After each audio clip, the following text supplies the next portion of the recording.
Hello, my name is Kathy, and today I'll continue the talk on the release stream. But before I do this, I wanted to let you know that because I have a great many videos now on many different topics, that I've decided to make several different video playlists so that it's easier to find the videos of greatest interest. So please check out my playlist page. Today we will begin the discussion on dream objects to help you more fully analyze your main release dream themes, continuing with chocolate sauce and other foods. Remember that one of the hallmarks to help you determine if your dream is a release dream or not is the fact that there's usually some very strange feature to a release dream, like a unicorn suddenly making an appearance, or a bicycle that turns into a truck, or some totally unusual situation occurring. People dream about food surprisingly often. The food may be abundant and delicious, or it may be scarce and spoiled. We may have trouble finding the food that we're looking for, or we may be disappointed to find that the promised food was not delivered. It's important to know whether the dreamer considers the food to be healthy or unhealthy. Sometimes organizations provide or withhold food. Sometimes intimates of the dreamer play this role. And sometimes the dreamer frets because they have forgotten to provide certain foods to an honored guest or a beloved intimate.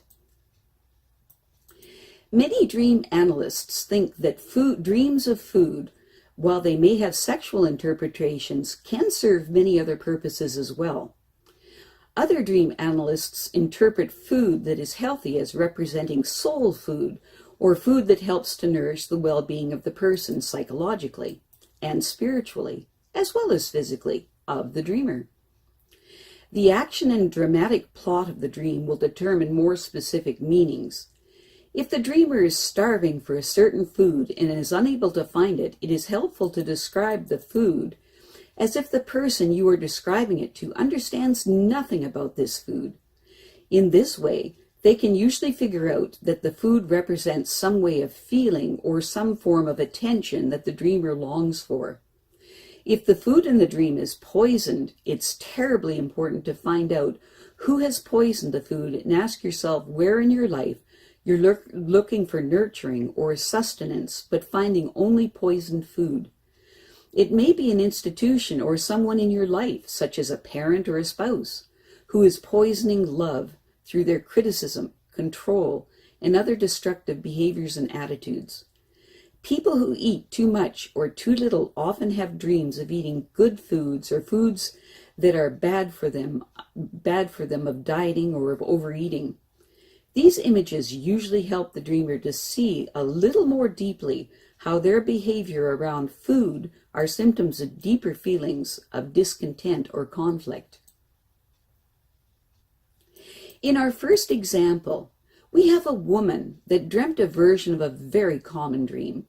She is at her wedding, which will not occur for about 6 months in her waking life, and she is sitting down to the dessert she had so longed for. But she realizes there's no chocolate sauce. She is so disappointed and angry. She turns to her groom in the dream and screams, "There's no chocolate sauce here!" When the woman analyzed the dream, she said that chocolate sauce is warm and sweet and delicious. It's a topping that goes on the best things in life. In fact, she said she couldn't imagine having a life without chocolate sauce. She next asked herself if there was anything about her relationship that makes her think that she will have to live life without chocolate sauce. The woman said, "Well, when I think of it in the context of my fiancé, I think chocolate sauce for me represents very sensual, luscious, delicious sexuality. I am worried that my husband, who is not very inspiring in this area, might never develop into a good lover. I guess I had better talk to him about it more directly because it really is important to me. I am not going to live a life without chocolate sauce." In our next example, we have a man that dreamt that he was invited his girlfriend to dinner. In the dream, he had done a nice job, and he served her the food, but at the end of dinner, he realized that he had forgotten the main course. He hopes she won't notice. When the man analyzed his dream, he asked himself the significance of the main course in a meal, and why humans eat them. He said that it's the most important part of the meal. It might not be the flashiest part, but it's the basic protein, and it's the part that most people think that they should never do without. He next asked himself if there was anywhere in his life where he feels he has forgotten the main course, the part that should never do without, particularly in his relationship with his girlfriend. The man had no trouble bridging the dream to his waking light, to the fact that he had a friendly, easy relationship with his girlfriend, but that he did not love her. He said she loved him, but he just didn't and couldn't serve her the main course. He hadn't been upfront about this because he was hoping the relationship could last for a while, since it was a very pleasant one, even if it wasn't going to be for him the real thing. The dream made him realize that he was asking a lot to hope that she wouldn't notice that he hadn't come through with the main course.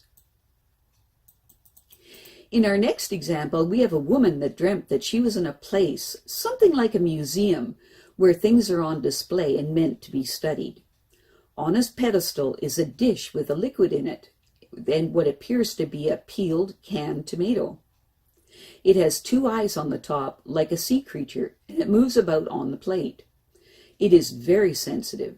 In the dream, the woman tries to touch it, and it scuttles away to the other side of the bowl.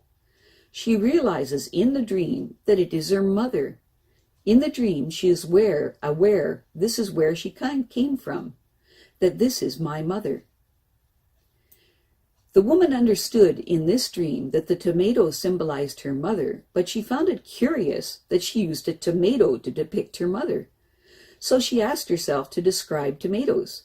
She said that they were very soft. This one is skinless. It's very soft. It's fleshy. You can see its veins. It seems suspicious and self-protective. She realized that really does describe her mother. It also described how, whenever she tried to touch her, she would have to scuttle away. This food object was just the first part of a long, complicated dream that helped the woman to understand the role that her mother and her relationship with her played in her sexual and relational life.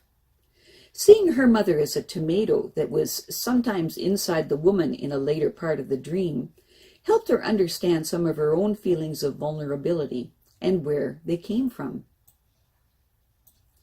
To help you analyze your dream objects of chocolate sauce or other foods, ask yourself these questions. 1. Describe the food in your dream as if you were describing it to someone that knows nothing about this food. Why do you like or dislike it? 2. How does eating this food make you feel? 3. What is the context for the food in your dream? Is it being withheld or poisoned or offered abundantly?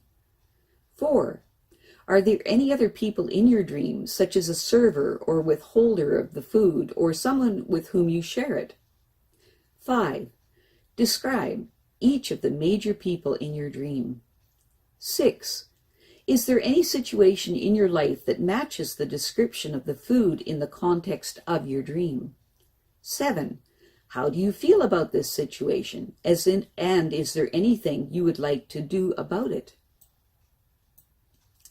I have a great many videos now on many different topics, and so I've decided to make several different video playlists so that it's easy to find the videos of greatest interest. So please check out my playlist page.